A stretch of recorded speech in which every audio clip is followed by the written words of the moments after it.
rather late for a young lady to be out alone. Do you live here? No. Then you must be visiting here, are you? My name is Frances Elizabeth Wright. I live at 67 Tivoli Road. I'm lost. Oh, you're lost. Could you take me home, please? I'm afraid. I should say I will. Come on with you. That's the way it began. Nothing extraordinary. For in a large city like London, a lost child is such a common occurrence that many a far-seeing bobby arms himself with a bag of chocolates in addition to his nightstick. No one suspected that this was the beginning of a case that was to rock all England.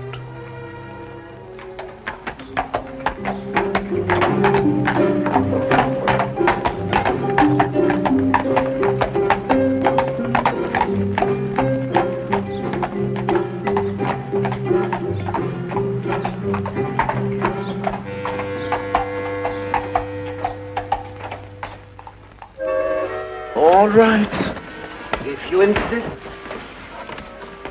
I know this man isn't going to do us any good. But what's the use of talking to you? Just as stubborn as your mother. I suspect we're having visitors. Oh, really? 23 and 27.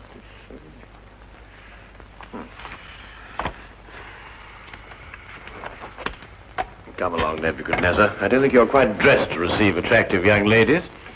Now, in you go.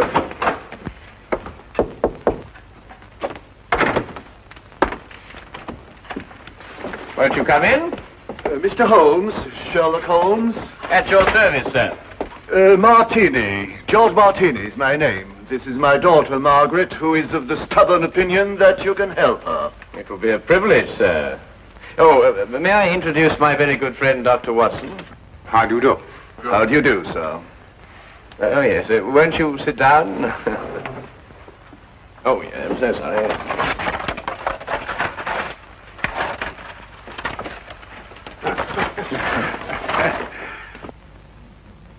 How can I be of any assistance to you?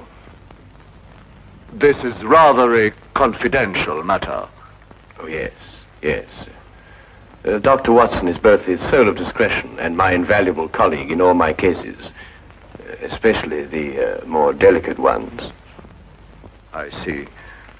Well, there's this fellow, Richard Trevor is his name, who's been courting Margaret here.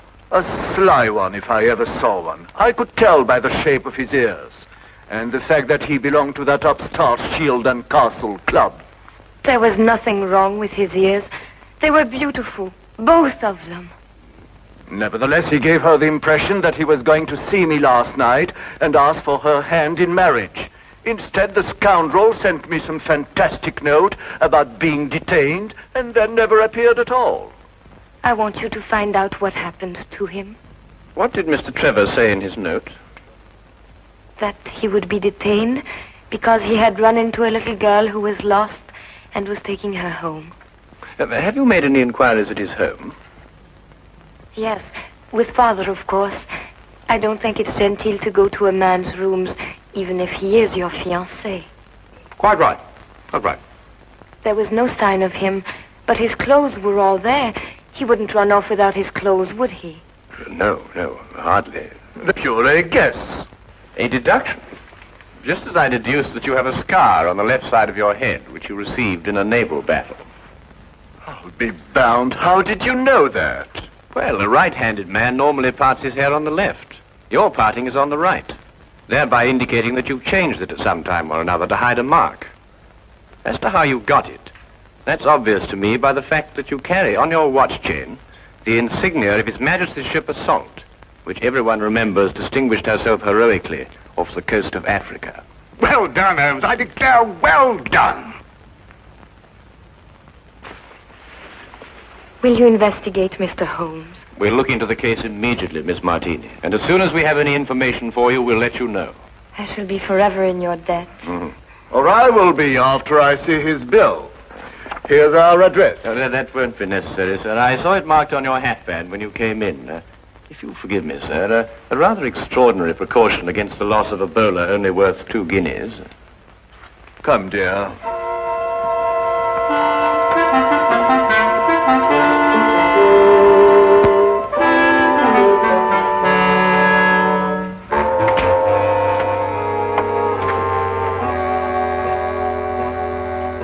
Not long after moving in with Sherlock Holmes, I had come to the conclusion that his mind was as organized as his housekeeping was not. He was, without a doubt, the most perfect reasoning, observing machine I had ever encountered. And just watching him think had become sheer fascination. I tried to put myself into his brain now and deduce what had happened to the missing Mr. Trevor. Did it occur to you he might have had an accident and even now be lying in a hospital at this very moment? You, being a doctor, would think of that. But if that were the case, surely the hospital would have informed someone by now.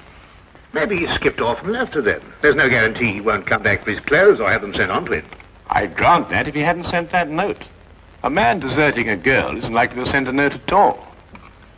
And if he did, he couldn't conceive, as Mr. Martini put it, of such a fantastic one. The case is more than complex, Watson. And when we solve it, we shall also know what became of the others. What others? Oh, Watson, would you pass me my tobacco pouch?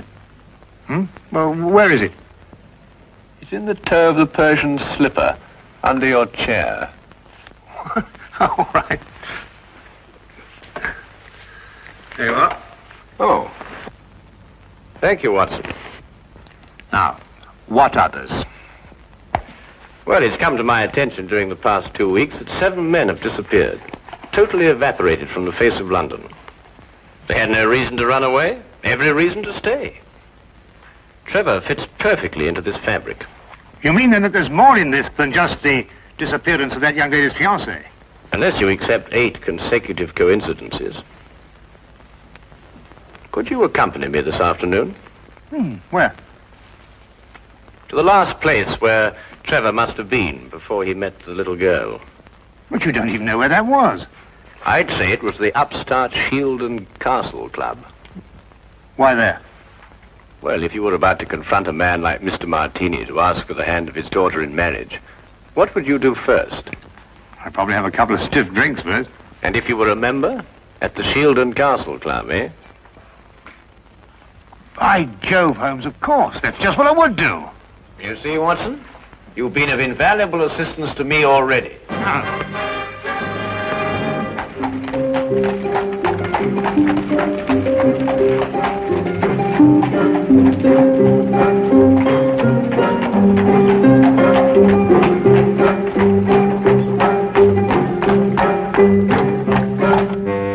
But you must tell us if he was here last night. He's missing. We're trying to find him. It's no use, sir. You'll have to do without my help. This is a gentleman's club. What has that got to do with it? He may not want to be found, if you know what I mean, sir. Now, look here. That's the way it is, sir. I'm sworn to preserve the privacy of our members. And having 2 little tots to feed, I'm not one to invite getting the sack.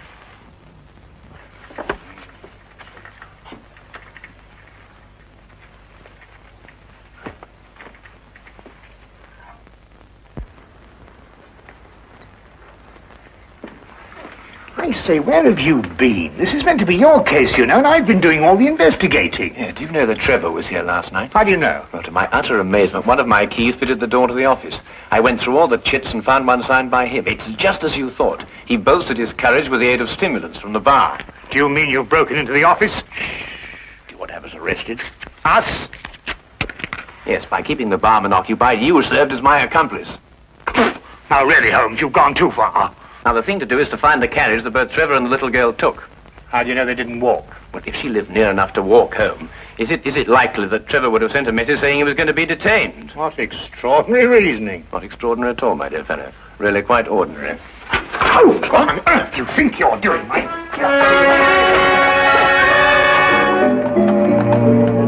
Finding the cabbie who picked up Trevor and the little girl was a matter of stationing ourselves at the hack stand outside the Shield and Castle Club and doggedly questioning every driver who stopped there. One finally remembered the pair, but owing to brisk business that night, could not be at all sure where he set them down. The address he brought us to was a guess, and from the looks of it, a very bad one. Well, I think we're on a wild goose chase.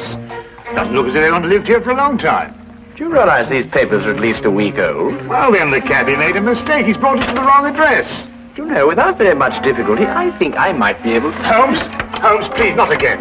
You good fellow, and keep a good lookout, will you? Look, Holmes, this is housebreaking. We can go to prison for years for this. You can't just go opening doors all over London just because... Holmes, no, there's somebody coming. Just stand in front of me and behave quite normally, eh?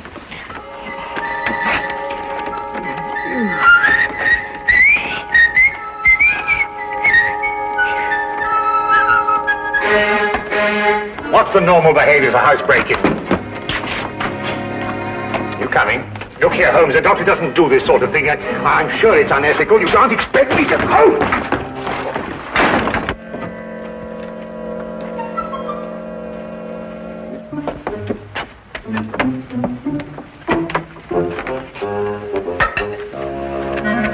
What are we looking for?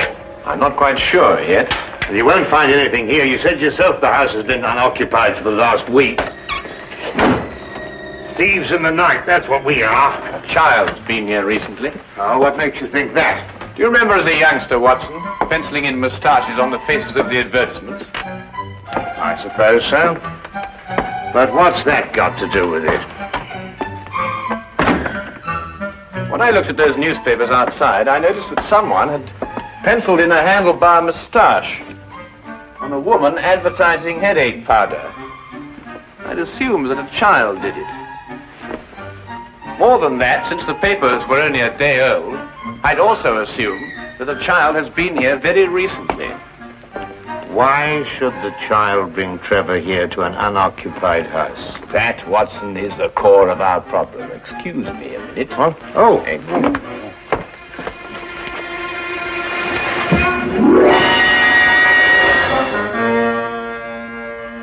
Good heavens!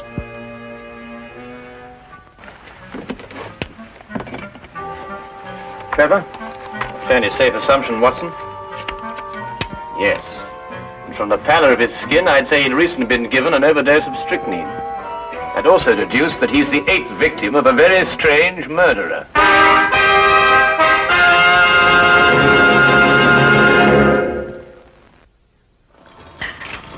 Dash the tea, Holmes. I'm waiting for some word from you. About what? Well, about the murder. Ever since we got back here, you've behaved as if nothing had occurred. And yet I'd wager anything that you're hot with some theory as to who's done it and why. I'm afraid we've run out of Indian. I think we've got some china, if I can find it. My guess is it's a cream passionnel. Are you ruling out the robbery motive? Trevor was left without a shilling. Oh, that's just some sort of a smokescreen. After all, she... Good heavens, Holmes, what else do you think you're doing? Look, snake poison. Oh, no, don't be silly, Watson. It's China tea. Disregard the labels. I ran out of tin. Yeah, are you sure? Yes, I'll stake my reputation on it. You'll get to see that is. Rather late for a caller. Good evening, Dr. Watson. Hello, Sergeant. Ah, hello, Wilkins. Good evening, Mr. Holmes, sir. I've got a message for you, sir, from Inspector Lestrade. A welcome addition to the day. A message from the good inspector. We've found another corpse, sir. It was in an empty house in Hammersmith this time. The facts are still the same. Robbery and strychnine poisoning. Oh, is he one of the 7 who disappeared lately? Yes, sir. How did you know? Well, I suspect that the other 6 will end up in unoccupied houses before very long. I think you'd better carry out a search in every unoccupied house in London. But this is July, sir. And everybody's away on holiday. The number of empty houses must be hundreds. Well, it's that or wait until September when everyone comes back and finds his own corpse. It'll be a very unfortunate situation for the good inspector. To say the least, sir. I'd better give the inspector your advice, sir. Yes, you must let us know what he says. That might be rather embarrassing. Good night, Mr. Holmes. Good night, Doctor. Good night. You know, Holmes, you were right. Trevor's disappearance was linked with the other 7. But what kind of fiend can be at the bottom of it? Well, we'll know more about it when we return from Brighton. Brighton? Yes, unless you'd rather not pursue this any further. There's a 6:10 train leaving in the morning. 6:08. Why Brighton? Because that's where R.J. Cookson lives. The place is R.J. Cookson. He's the man who owns the house in which Trevor was killed. How on earth did you find that out? Oh, no, never mind.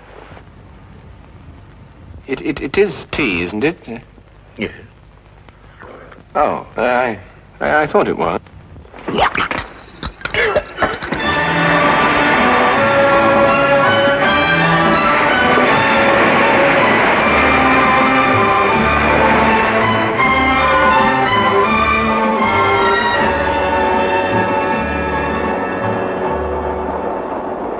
Have you ever heard anything so incredible? A corpse in my fireplace. And a stranger at that. Rather inconsiderate of someone, I must say. Why, when the police brought the news last night, I thought someone was pulling my leg. My fireplace. Really, I ask you. I'd say because the murderer knew you'd be away, knew that the house would be unoccupied, and that you wouldn't come back at an embarrassing moment. You're right, Mr. Holmes. Absolutely right. The culprit was acquainted with all my plans, and not wanting the corpse to be found in his own fireplace, chose mine. Precisely. But who could that be? I'd vouch that a full regiment of people knew of my plans to leave London. Then our task is to narrow down that regiment. How? You have me breathless. First of all, has anyone else the key to your house? No, not that I know of. Yes. I once gave my key to the greengrocer to deliver a parcel. Aha. But he gave it back. Oh. But bosh and bother, supposing a key wasn't used at all. Whoever did it could have used a tool or something and jimmied his way into my house. I've heard of those things being done. Mm-hmm. Oh, really? We found all the windows and doors locked. I'm afraid you've escaped me. Now again, Mr. Cookson, are you quite sure that no one else has a key to your house? Well, now, really, after all, I don't hand them out like calling cards to every... Wait. There's this charwoman who comes to my house once a week to clean up. But, oh, no, she couldn't hurt a fly. Well, what's her name? Mrs. Enid. But really, she couldn't be less harmless. She's 60 years old if she's a day. You'd take her for your own grandmother. Yes, but you know if she has a daughter. Daughter? Well, now, really, a woman of 60 isn't bound to have a little girl. Well, what about a niece or a granddaughter? Granddaughter? Now that I think of it, she does have one. About 7 years old. She recently came to live with her. Where does Mrs. Enid live? I have her address for... If you please. Sorry. Right here in my trousers. Do you really think it could be the old woman? Well, a charwoman has the ability to go anywhere in London. Ah, yes. Wait. 322 Radcliffe Way. 322 Radcliffe Way. To look at her, you'd never think she could hurt a fly. You'd take her for your own grandmother. Poison murders? No. Impossible, Mr. Holmes, impossible. Oh. Grandma, must we play the game tonight? Of course. Don't you like playing it? I don't like staying on the street alone. It'll only be for a little while. You'll find someone to bring you back, and Grandma'll have company again. What happened to the last company we had? Oh, he went home after a while. But come on, let's say it. Where do you live? At 67 Tivoli Road. No, that was the last place. Your address is now 120 Claridge Street. I forgot. All right. Now, come on. Let's say it again. Where do you live? 120 Claridge Street. And again? 120. What do you think, Holmes? Well, we'll know definitely in an hour's time. Come on.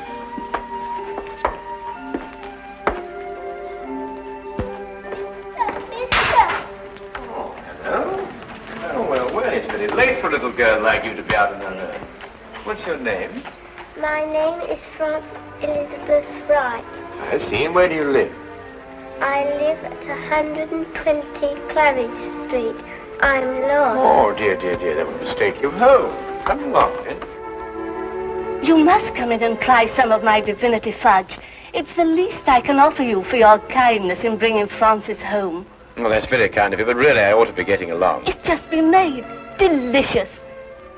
You'll make an old woman very happy if you'll try the first slice. Oh, very well then. I am rather partial to divinity fudge.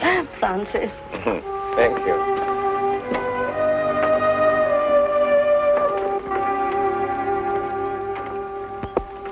Now, come and sit right here at the table.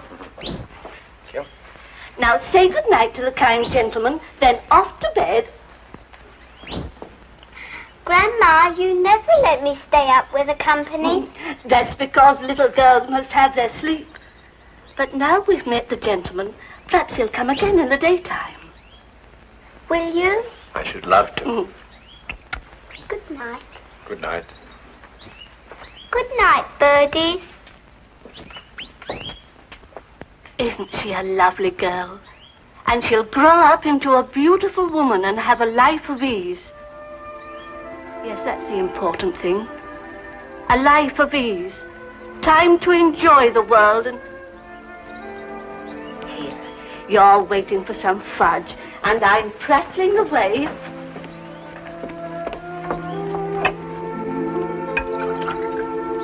Here it is. And a glass of cold milk to go with it.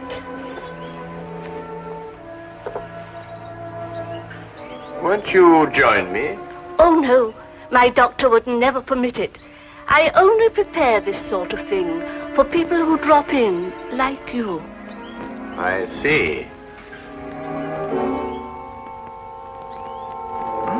Smells very good.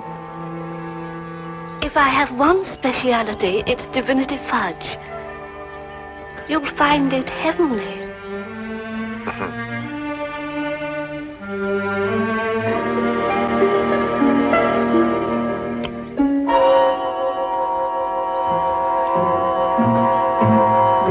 What's the matter? Nothing. I just wanted to give the birds a bit first. Don't! Birds don't eat fudge. Oh, yes, they do. They love it. Come on, old chap. Have a... No, you can't. Who are you?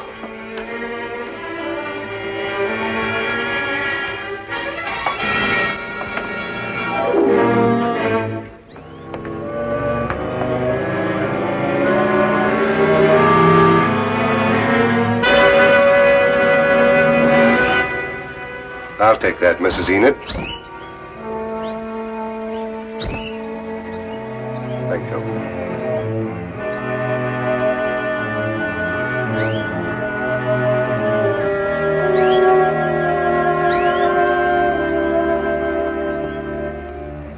I needed money for the child. That's why I did it. I didn't want her to grow up into a tired rag of a charwoman. I wanted her to have a life of ease and the things I've seen other people have. You understand? Yes. Will she be taken care of? You need worry, Mrs. Enid.